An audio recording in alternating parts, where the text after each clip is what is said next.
Good afternoon, everyone, and thank you all for coming out. I'm Detective Lieutenant Mustafa Beasy. Standing here with me is Chief of Police Elvin Barren and Executive Lieutenant Teresa Young. Today, Chief Barren will update the public regarding a human trafficking investigation that occurred at the Quality Inn Hotel on July 21st in the city of Southfield.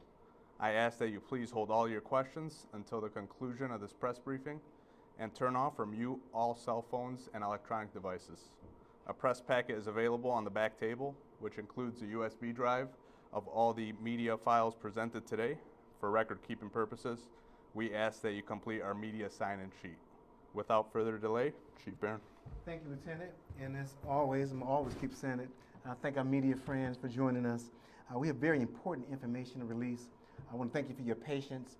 I know a couple stories went out yesterday involving this arrest that prompted a lot of additional media interest.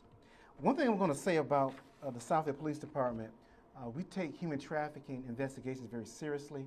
When you look at our police officers, they're really highly trained at recognizing the signs of human trafficking when we respond to calls for service, particularly at hotels.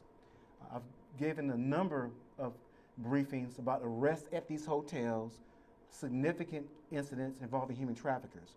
But one thing I want to make sure that we highlight is that our officers continue to be very aware.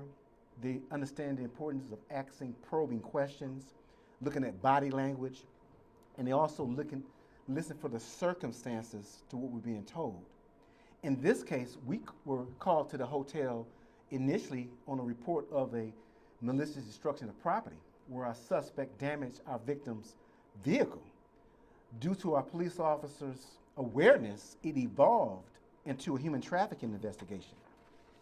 So we're announcing a significant arrest of 33-year-old Randolph Lewis, who is a resident of Arlington, Texas, who we believe to be a key human trafficking person that spans from Louisiana to Southfield. These victims, some as young as 17 years old, were coerced, threatened, and manipulated into a life of sex trafficking. Through a surveillance operation from the Southfield Police Department's Tactical Surveillance Unit, interviews and forensic evidence, and cooperation from the Oakland County Human Trafficking Task Force, we were able to build a case that led to this significant arrest. And just for reference, the Oakland County Human Trafficking Task Force consists of members from the Southfield Police Department, the Oakland County Sheriff's Office, Madison Heights, and the Auburn Hills Police Department, a collective unification of officers who are really dedicated at these types of investigations. So on Monday, July 21st, at approximately 3 a.m., Southfield officers were dispatched to 26111 Telegraph at the Quality Inn Hotel on a report of a domestic disturbance involving the malicious destruction of property where a vehicle was damaged. Southfield officers arrived on scene and spoke with a 21-year-old victim who was a resident of Louisiana. The victim informed officers that Randolph Lewis broke her windshield because she didn't get him the food that he requested. So I'd imagine he sent her out to get some fast food, and the order wasn't what he desired. Lewis took the victim's property that was inside of the hotel room, damaged her vehicle, and she was highly upset about the way that she was treated, and stated to our officers that he stated to her he was not going to repair the damage to the windshield, and she would like to pursue criminal charges. And this is where the police officers began their probing. The victim stated that our suspect was staying in the hotel. When our officers responded to the room, he was already had fled the location, and there was no answer at the door. The victim further stated that Lewis had rented multiple rooms. So this was a trigger. He rented 3 rooms at the Quality Inn, which is an alarming indication of human trafficking. Southfield officers quickly determined that this was suspicious for Lewis to have access to 3 hotel rooms. The victim told officers that she planned to drive back home to Louisiana that evening. Our officers began to interview our victim about her relationship with Lewis. The victim's body language indicated that she was frightened and caught off guard by our officers' questions and initially denied being trafficked. The victim wanted to get her belongings and just travel back to Louisiana. However, she disclosed that she had been taken from Louisiana and brought to Michigan by Lewis. The victim advised that there was another female who was involved with Lewis as well. However, when we made contact with that victim, she was uncooperative. What our investigation revealed, the victim was unaware that she was in the state of Michigan at the start of the interview. The victim stated that she had been trafficked by Lewis for approximately 1 year and that the two met in Louisiana. The two would travel back and forth between Louisiana and Dallas twice per month. The victim admitted to being trafficked in both states, and prior to arriving in Southfield, she spent 3 days in Chicago. Prior to the Chicago trip, she spent 3 days in St. Louis. The victim advised officers that the reason they left Louisiana was because another woman being trafficked by Lewis called the police, which prompted him to flee the state. The local police department in Louisiana, they are aware and they are authorizing charges as we speak for Lewis, and we do expect those charges to be forthcoming. The victim stated that in the past year of being trafficked by Lewis, there's approximately 10 other victims which she was unable to provide us with information or their contact information. Detectives are actively working to identify those other victims. The victim stated that Lewis has assaulted her multiple times, which resulted in her sustaining minor injuries. The victim further stated she was forced to have unconsensual sex with Lewis at least 2 times in the past year. The victim would say no. However, Lewis would ignore her request and engage in intercourse with her anyway. These incidents did not occur in Michigan. The last incident occurred about 5 months ago in the state of Louisiana. The victim would fight Lewis to prevent the sexual assaults from occurring. She would give up after becoming fatigued or succumb to the sexual assault. Lewis has prevented our victim from leaving in the past and has used other means of manipulation, such as taking her property to control her. The victim had been staying at the Quality Inn for 3 to 4 days and has been seeing multiple clients over that span of time at the hotel. The victim advised that her services were being advertised on a commercial sex site via the internet and these sex apps. The victim stated that Lewis would take her earnings and that she would not be allowed to have money that she would receive from her clients. So we conducted a search warrant on the 3 hotel rooms at the Quality Inn. As a result, our detectives were able to discover items consistent with human trafficking, such as sex toys, sexual lubricants, and condoms. We also seized electronic devices such as phones and tablets that, again, we're going to examine to determine their relationship with human trafficking, which we believe we're going to find some significant information on those electronic devices. So as a result of our investigation, the Oakland County Prosecutor's Office has authorized the following charges on Randolph Lewis, again, 33 years old, resident of Arlington, Texas. Count 1, human trafficking, enterprise resulting in injury, commercial sexual activity. Count 2, prostitution, accepting earnings. Count 3, computers used to commit a crime. Count 4 and 5, criminal section conduct, assault with intent to commit sexual penetration. He received a $300,000 bond, cash, GPS Chebler upon release. His next court date is scheduled for August 4th at 8:30 a.m. Before Judge Deborah Nance. We also know, again, that there is charges forthcoming out of the state of Louisiana. We looked at his criminal history. All of his crimes on record occurred in the state of Louisiana. He has a history of domestic assault and battery, theft, trespassing, burglary, and again, malicious destruction of property. And those cases are also pending out of Louisiana.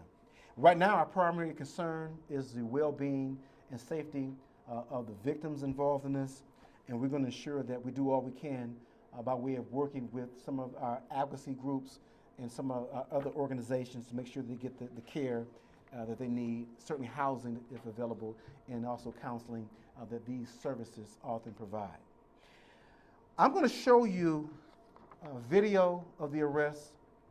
I'm going to show you a portion of the interview that the responding officers did the night of our investigation, just to give you a glimpse of what our victim was saying during that interview. Certainly we're going to have her completely blocked out to secure her identity.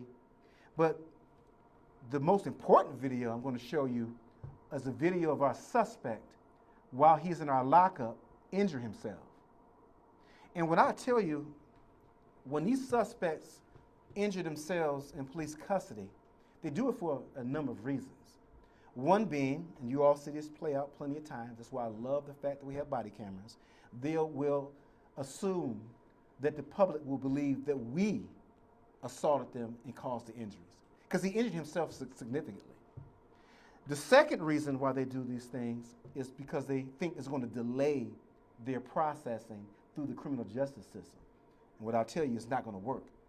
Although he's been in the hospital since the day of this incident, because again, he injured himself right away, head injuries. He's going to still be processed. He's still been arraigned. And soon as the medical staff at the hospital determine that he is free to be discharged, he's going to be remanded to the Oakland County Jail. So again, I'm going to be doing him a favor when I show this video, because I'm going to prevent him from filing a false police report, which will be additional charges. So that's a gift I'm giving our suspect. So at this point, we can show the first video. Again, it's a video. You can lower the lights a little bit. And remember, all this information I'm going to give to you on a thumb drive. But this is an interview the evening, 3 o'clock in the morning, of our victim as she's talking to responding officers. So you going for your this for a year? So you from down in Louisiana, and then he came, like, get you met him down here, and you brought it up here. Is that what happened? I'm just trying to get, like, that time frame. Okay. Are you free to leave? Like, if you want to right now, free to leave?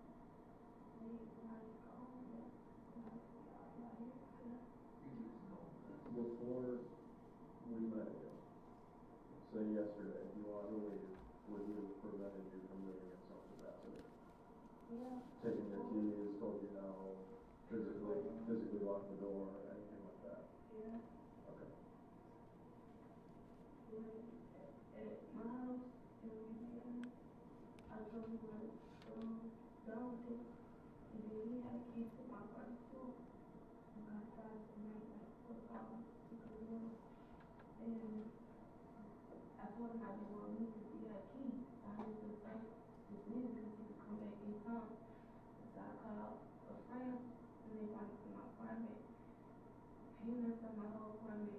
All I see is that I go to sleep. That he do.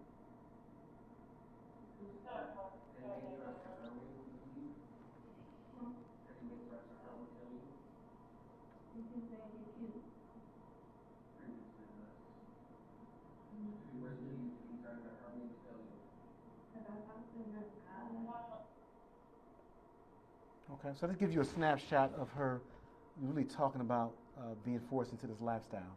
Next video. This is a video of us taking the suspect into custody at the hotel.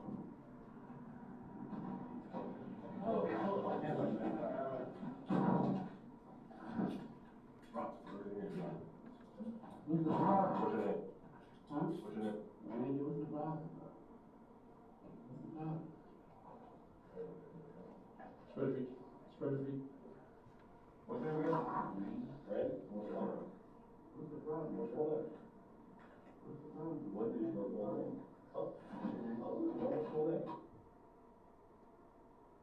Okay. The next video is him assaulting himself in the cell block inside of the Southfield police station.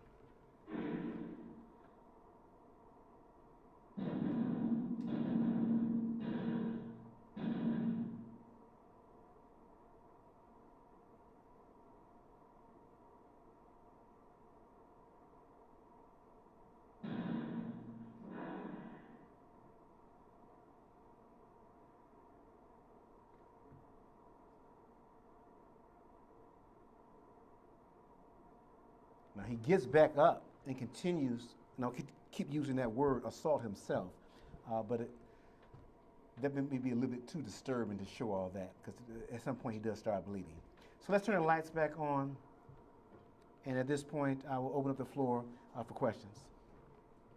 Do you have then two women who are victims here? This woman you interviewed and the one who was uncooperative?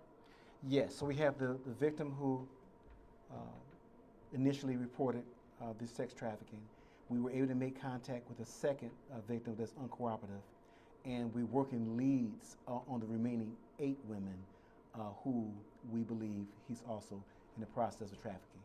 And do you think that those women were all trafficked here, in those 3 rooms, or it sounds like they've made, a lot of headway all across the country?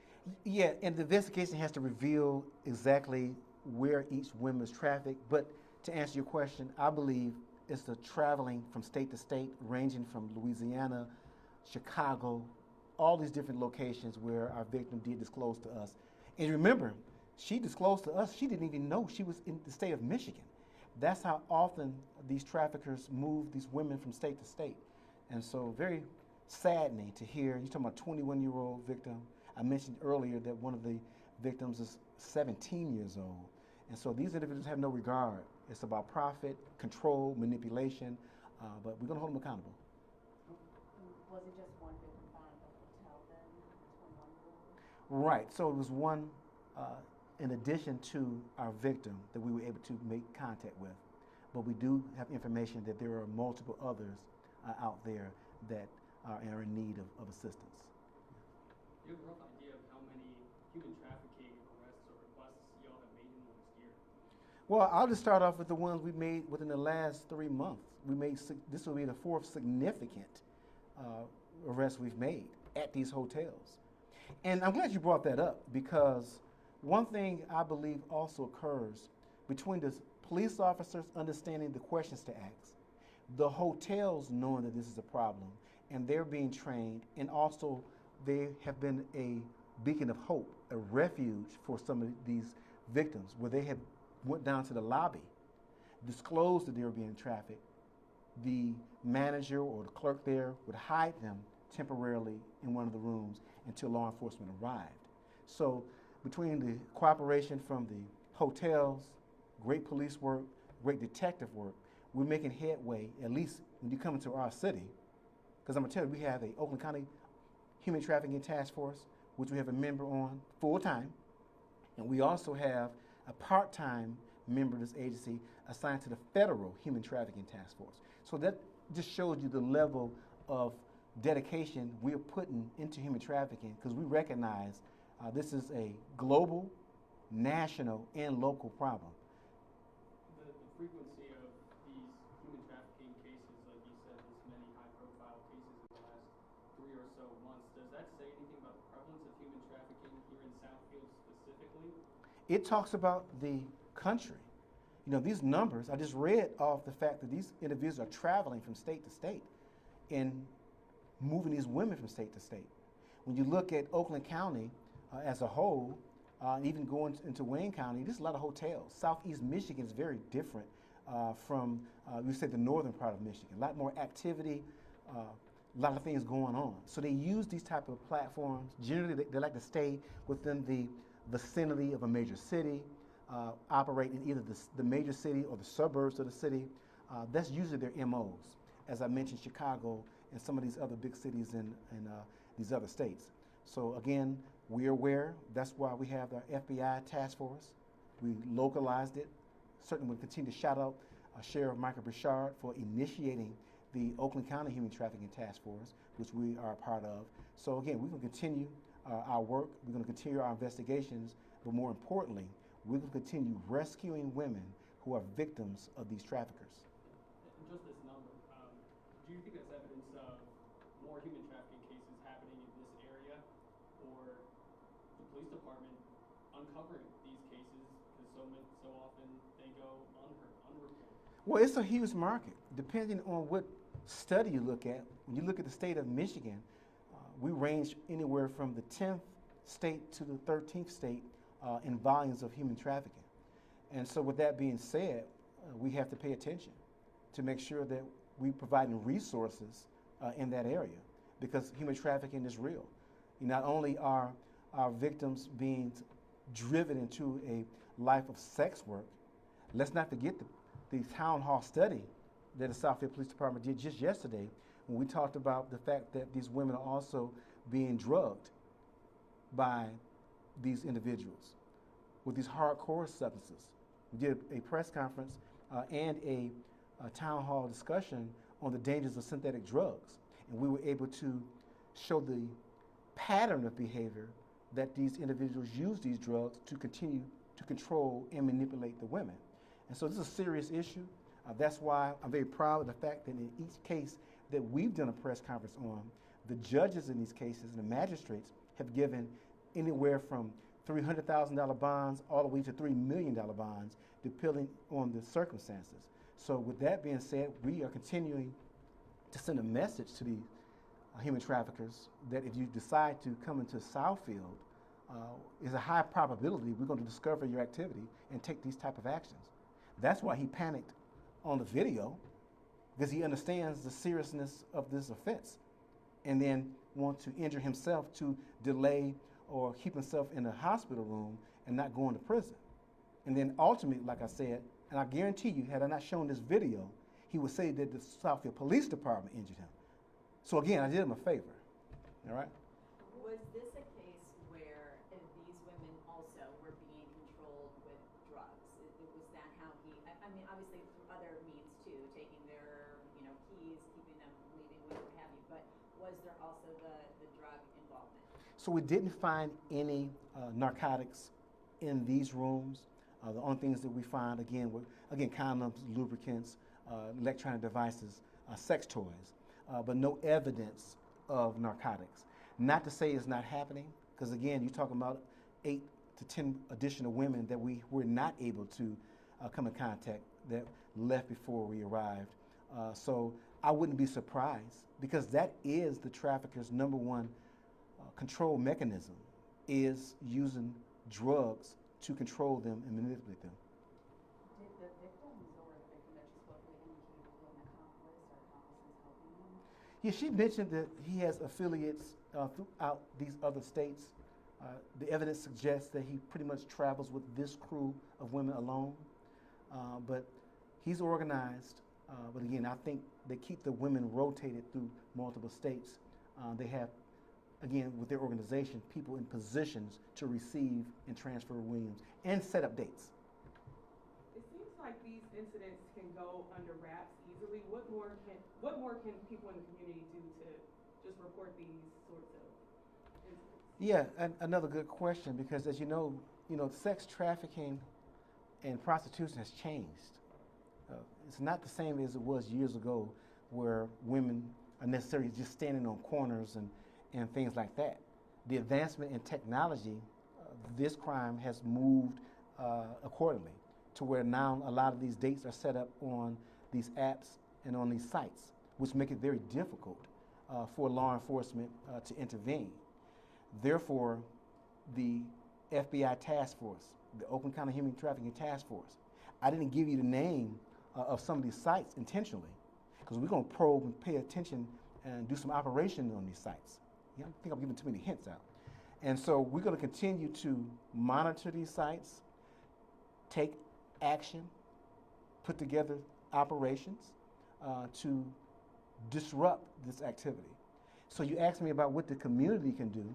So the community can certainly continue to be aware, pay attention to signs, listen to your loved ones. You never know who may be victimized by this.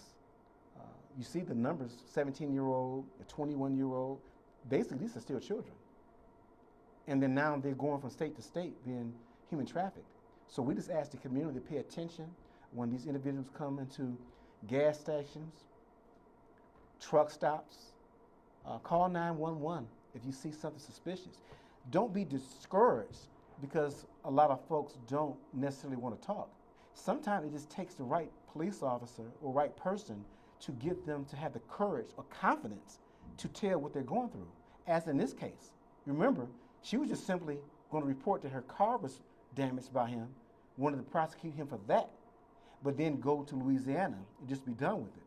But through great interview questions, she had the courage and confidence to confide in those officers to help her, which we did. And so now those two victims that you do have contact with, they're with one of the sort of safe houses, one of the human trafficking, survivor groups that house people like this and help them through. Yeah, we always refer them. Sometimes they don't necessarily stay there or want to go, so we kind of encourage them to go when they feel comfortable. Let them know the resources are available, not just in Michigan. Certainly when this individual stated that she would like to return back to her home state, certainly resources and what she can do in that state as well were offered. So again, we're going to continue to do the best that we can. This is a problem that's not going to be resolved no time soon. It's a global issue. It's a big demand, a huge market for it. But day by day, case by case, we're going to do what we can to make an impact. Chief, how's the suspect finding these victims? Different ways. I look at the MO of a lot of the suspects. I'm going to speak generally. They look for women who are vulnerable. They look for women who and men too, but generally it's our women who are subjected by this. But they look for individuals who are vulnerable, maybe homeless, runaways are often lured in. Sometimes they find out that a person is in need of money, resources, and so they're able to manipulate them. They also use other women to gain confidence in our victims to lure them in as well. They'll say, hey, let me take you shopping, let me get your hair done, let me get your nails done. And then they're now forced into a life of sex trafficking and prostitution. So it's multiple ways that they carry out these crimes. And again, another great question to put out to the community is being aware of the fact that there are individuals who are predators, who are looking for ways to manipulate our young youth. Follow up on that. What's your message to maybe parents and victims that are scared to speak up to police when they are approached? Yeah, I know it's difficult. Speaking up and coming forth is difficult because what they are mostly afraid of, the fact they're going to face their abuser at some point if the case goes to trial. There are some cases that are settled out of court and they're spared from having to go through a full court process or trial. But the point is to get them out of a lifestyle of sex trafficking. It's dangerous. Not only are they at risk because of the abuser, some of the johns, the drugs, it's a lot of risk involved. And so I would just encourage the community, again, if you know someone who you suspect is being trafficked, ask questions and then seek the resources that are available. All right. Thank you. Thank you.